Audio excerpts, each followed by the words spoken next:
సంక్రాంతి పండుగ వేళ విషాదకర ఘటన చోటు చేసుకుంది. పటాన్చెరు పరిధిలోని నేతాజీ నగర్లో ఈ ఘటన చోటు చేసుకుంది.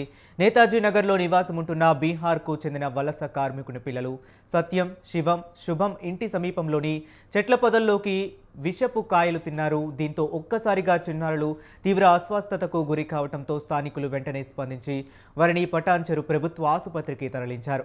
అనంతరం మెరుగైన చికిత్స కోసం నీలోఫర్ ఆసుపత్రికి తరలించి చికిత్స అందిస్తున్నారు.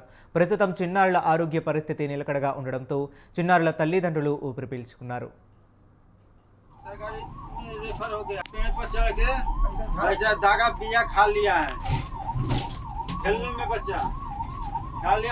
बार बार उल्टी कर रहा है,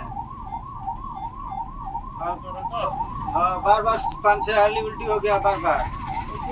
इसलिए हम हॉस्पिटल में आए। हॉस्पिटल में आए तो इसे सरकारी में रेफर हो गया।